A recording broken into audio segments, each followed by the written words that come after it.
Lawrence மாஸ்டருக்கு இந்த நேரத்தில் சமர்ப்பணம் செய்து கொள்கிறோம். ஸோ கடவுள் வந்து எங்களை ஊனமாக படைச்சாலும் அந்த ஊனத்தை மறந்து இன்னைக்கு எங்களை எல்லாம் ஆட வச்சு அழகு பார்த்துட்டு இருக்காரு.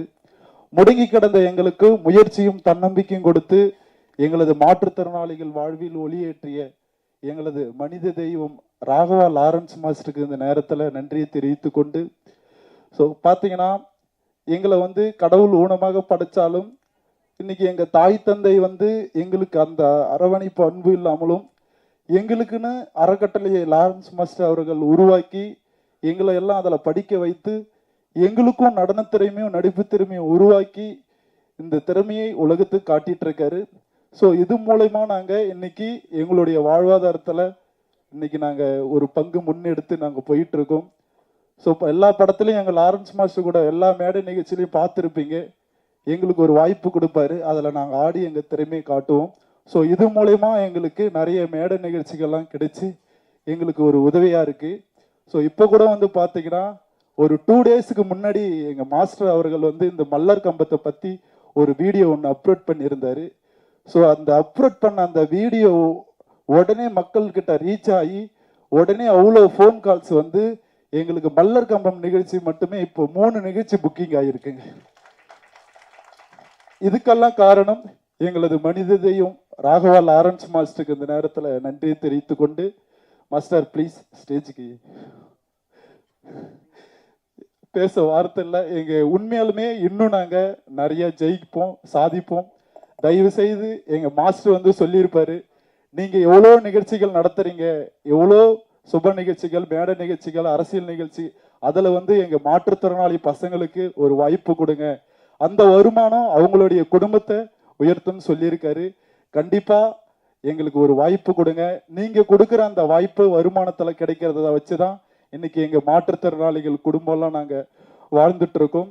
ஸோ இதை வந்து எங்களுக்கு இவ்வளோ பெரிய நம்பிக்கையும் உறுதுணையும் மேடையும் அமைச்சு கொடுத்து இப்போ டான்ஸில் இருந்து அடுத்த கட்ட நகர்வாக இந்த மல்லர் கம்பத்துக்கும் எங்கள் மாஸ்டர் அவர்கள் வாய்ப்பு கொடுத்துருக்காரு. ரொம்ப thank you, love you master, thank you. So நிறைய மேடையில் பார்த்தீங்கன்னா நீங்கள் நம்ம மாற்றுத்திறனாளி பசங்க நடனம் ஆடுறதை பார்த்துருக்கீங்க. நானும் வந்து எவ்வளோலாம் மேக்ஸிமம் என்னுடைய படத்தில் யூஸ் பண்ண முடியுமோ, நான் போகிற ப்ரோக்ராமில் எவ்வளோ அந்த பசங்களை வந்து ஸ்டேஜில் உங்கள் முன்னாடி அறிமுகப்படுத்த முடியுமோ அவ்வளோ நான் ட்ரை பண்ணிகிட்டே இருப்பேன். ஏன்னா அதுக்கு காரணம் என்னென்னா, அவங்களுக்கு டான்ஸை தவிர வேறு எதுவுமே தெரியாது. அவங்க வாழ்வாதாரமே அதில் தான் அடங்கியிருக்கு. பட் 2 கை கால் இல்லைனா கூட எங்களால் சாதிக்க முடியுன்ற அந்த தன்னம்பிக்கை எனக்கு ரொம்ப பிடிக்கும் பசங்கிட்ட. எனக்கே ஒரு சில டைமில் வந்து நான் ரொம்ப டல்லானாலும் இல்லை ஏதாவது ஒரு விஷயத்தில் அப்செட் ஆனாலும் பசங்களை கூப்பிட்டு ஒரு 5 நிமிஷம் ஆட வச்சாலே இவங்களே இவ்வளோ சாதிக்கிறாங்க, நம்ம இதுக்கெல்லாம் அப்செட் ஆகிறோமோன்னு நம்மளுக்கு ஒரு ரீசார்ஜ் மாதிரி பண்ணிப்பேன் பசங்களை பார்க்கும்போது. ஸோ இந்த பசங்க வந்து கொஞ்ச நாளாக பார்த்தீங்கன்னா பசங்க வந்து வாய்ஸ் எல்லாம் ரொம்ப டல்லாக இருந்தது. என்ன கண்ணா, நான் ப்ரோக்ராம்லாம் கொஞ்சம் கம்மியாகிடுச்சுண்ணே, டான்ஸ் ப்ரோக்ராம்லாம் கம்மியாகிடுச்சு அப்படின்னு ஒரு ஃபோன் கால். அதுக்கு இல்லை கண்ணா, கொஞ்சம் எப்போ பார்த்தாலும் ஸ்டேஜில் வந்துக்கிட்டே இருக்கணும், சினிமாவில் ஆடிக்கிட்டே இருக்கணும். மேக்ஸிமம் நான் பண்ணுற படத்தில் எல்லாத்துலேயும் வந்து நான் என்ன சொல்லுவேன்னா, ப்ரொடியூசர்ஸ்கிட்டே டைரக்டர்கிட்ட அந்த மாற்றுத்திறனாளி பசங்களை யூஸ் பண்ணலாமே அப்படின்னு. அதுக்கு ஒரு சிலர் சொல்லுவாங்க, மாஸ்டர் எல்லா இடத்துலையும் அவங்களே போட்டால் ஒரு மாதிரி இல்லை மாஸ்டர், ரிப்பீட் ஆகிற மாதிரி இல்லைன்னு. எத்தனை தடவை 9 த்ரிஷாலாம் வந்து பண்ண பார்க்குறோம்ல சார், அதே மாதிரி நம்ம பசங்களை பார்க்கட்டும் சார். ஸோ இவங்கள பார்த்தா வாழ்வாதாரம் வந்து, ஸோ எத்தனையோ லாரன்ஸ் படம், எத்தனையோ பெரிய பெரிய ஹீரோக்கள் படம் ரிப்பீட் பண்ணி பார்க்குறாங்களே சார், ஒரு வாழ்வாதாரத்துக்காக சார்னு சொல்லும்போது ஒரு சிலர் ஒத்துப்பாங்க, ஒரு சிலர் வந்து ரிப்பீட்டு வேணான்னு சொல்லிடுவாங்க. நான் மேக்ஸிமம் இது பண்ணிவிடுவேன். அதுக்கப்புறம் பசங்க ஒரு நாள் ஃபோன் பண்ணி,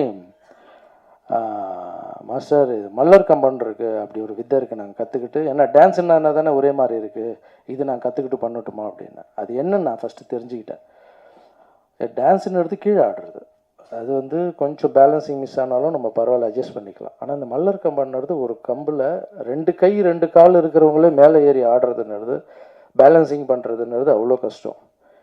நீங்கள் எப்படிப்பா அதை பண்ண முடியுங்க அப்படின்னு கேட்டேன். இல்லை மாஸ்டர், இதை நாங்கள் சாதிச்சு காமிக்கிறோம் அப்படின்னு சொன்னாங்க பசங்க. சரி கண்ணா, நீங்கள் போங்க, நீங்கள் போய் அதை கற்றுங்க, ஜாக்கிரதையாக கற்றுங்க அப்படின்னு நான் ஒரு முறை அவங்க ப்ராக்டிஸ் பண்ணதை கூப்பிட்டு பார்த்தேன், செக் பண்ணேன். ஆனால் ஒரே ஒரு விஷயம் சொல்லுவாங்க, எக்ஸாமில் நான் தோற்று போயிட்டேன்னு சூசைட் பண்ணிக்கிறவங்க, அப்புறம் நான் கடன் வாங்கிட்டு எனக்கு பிரச்சனையாக இருக்குன்னு இறந்து போகிறவங்க, வாழ்க்கையில் வந்து தன்னம்பிக்கை இல்லாமல் எவ்வளோ விஷயங்கள்லாம் நடக்குது. பட் இந்த பசங்களை சொல்லணுன்னா இவங்களுடைய தன்னம்பிக்கை நான் அதை பார்க்கும்போது இவங்களை பார்த்து நம்மளுக்கெல்லாம் கற்றுக்கணும் நிஜமாக. அந்த மாதிரி சூசைட் பண்ணிக்கிறவங்க, பட் 2 கை 2 கால் எதுவுமே இல்லாமல் மேலே ஏறுறாங்க, சாகசம் பண்ணுறாங்க, என்னென்னவோ பண்ணுறாங்க. இந்த உலகத்தில் வந்து கடவுள் வந்து 2 கை 2 கால், கம்ப்யூட்டர் மாதிரி ஒரு பிரெயின் எல்லாம் கொடுத்து கூட கடவுளை திட்டிகிட்டு இருக்கோம் நம்ம, இன்னும் எதுவும் கொடுக்கல எதுவும் கொடுக்கலன்னு. 2 கை 2 கால் இல்லைன்னா கூட இவ்வளோ சாதிச்சு காமிச்சிருக்கானுங்க பசங்க. அவங்க அந்த ஆடி காமிக்கும் போது எனக்கு தோணுச்சு, இவங்க என்ன வேணால் சாதிப்பாங்க, இது கின்னஸ் புக் ரெக்கார்டு கூட போகிறதுக்கு வாய்ப்பு இருக்குடா அப்படின்னு எல்லாரையும் கட்டி பிடிச்சி நான் ரொம்ப ஹாப்பியாக ஃபீல் ஆனேன். பட் அது வந்து நான் மட்டும் அந்த அந்த சந்தோஷத்தை இல்லாமல் அது உங்கள் கண் பார்வைக்கு மீடியாவுக்கு முன்னாடி எடுத்துகிட்டு வந்தேன்.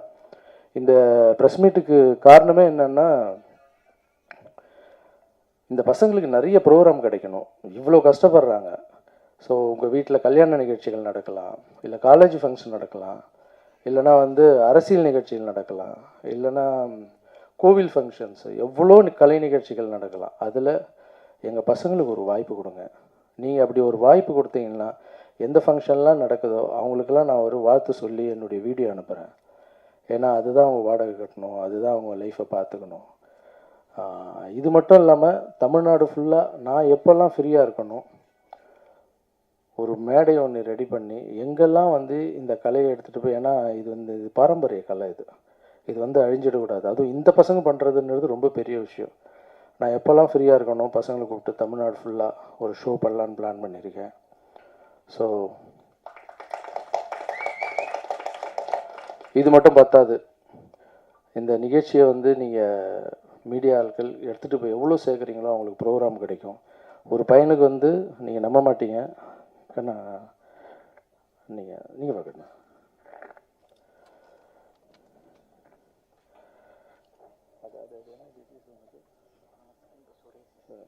இப்போது இவர் வெறும் வாடகை கட்டுறது இது மட்டும் இல்லை பிரச்சனை. திடீர்னு ஏதாவது அவருக்கு என்ன ஸ்கின் ப்ராப்ளமா? ஆமாம், சோரியாசிஸ்னு ஒரு ப்ராப்ளம். அது வந்து 3 வருஷமாக அதுக்கு மாத்திரை மருந்து இதெல்லாம். ஏன் சொல்கிறேன்னா, இது அவங்களுக்கு வாழ்வாதாரமே ரொம்ப கஷ்டம். அதில் இந்த மாதிரி பிரச்சனைலாம் வந்து எவ்வளோ கஷ்டப்படுவாங்கன்னு இப்போ பாருங்கள். பசங்க அழமாட்டுறாங்க ஒரு சில டைம்லாம். பிரபு இங்கே வா, அந்த பையன்லாம் அழுதுருக்கான், மாஸ்டர் என்னால் வந்து வாடகை கட்ட முடியல மாஸ்டர், ஏதாவது ஒரு மாதிரி இருக்குது மாஸ்டர், எங்களுக்கு பணம் இல்லை மாஸ்டர், ஏதாவது பண்ணுங்க மாஸ்டர் அப்படின்னு. ஸோ நம்ம பணம் கொடுக்குறோம், எல்லாம் செய்கிறோம், பட் வாழ்வாதாரத்துக்கு அவங்களுக்கு ஏதாவது பண்ணி கொடுக்கணும் அப்படின்னு சொல்லி தான். ஸோ இந்த நிகழ்ச்சியை எல்லோரும் ப்ளீஸ் தயவு செஞ்சு காமிக்கிறேன், நீங்கள் போயிட்டு பப்ளிக்கிட்ட இந்த விஷயத்தை நல்லா ரீச் பண்ணுங்கள். அவங்களுக்கு நிறைய ஷோ கிடைக்கட்டும். நீங்கள் எழுதுகிற எழுத்து, நீங்கள் பேசி, ஏன்னா நீங்கள் நிறைய வீடியோஸ் நான் பார்க்குறேன். நான் வீடியோஸ் பேசினாலே அது வந்து நிறைய பேர் வந்து என்ன பண்ணுறீங்கன்னா அதை வந்து நல்ல முறையில் எடுத்துகிட்டு போய் சேர்க்குறீங்க. அதுக்கு ரொம்ப நன்றி. ஆல்ரெடியே என்னுடைய ட்ரஸ்ட்டில் நடக்கிற எல்லா நல்ல விஷயங்களும் நல்லபடியாக எடுத்துகிட்டு போய் சேர்க்குறீங்க, அதுக்கு ரொம்ப நன்றி. இதையும் நல்லபடியாக எடுத்துகிட்டு போய் சேருங்க, அவங்களுக்கு 4 ஷோ கிடைக்கட்டும். அப்புறம் இந்த பசங்க வந்து இவ்வளோ சூப்பராக பண்ணதுக்கு இவங்களுக்கு வந்து என்னுடைய கிஃப்ட்டு நாளைக்கு என்னுடைய வீட்டில் வச்சு, அவங்க வண்டியில் போயிட்டு வர்றதுக்கு ரொம்ப கஷ்டப்படுறாங்க. ஏன்னா பஸ்ஸில் தான் போகணும், பஸ்ஸில் தான் வரணும். ஸோ எல்லாருக்கும் ஒரு ஸ்கூட்டி நீங்கள் இதை கற்றுக்கினதுக்காக நாளைக்கு வீட்டாண்ட எல்லாருக்கும் ஸ்கூட்டி, சந்தோஷமாக பைக்கில் போவாங்க.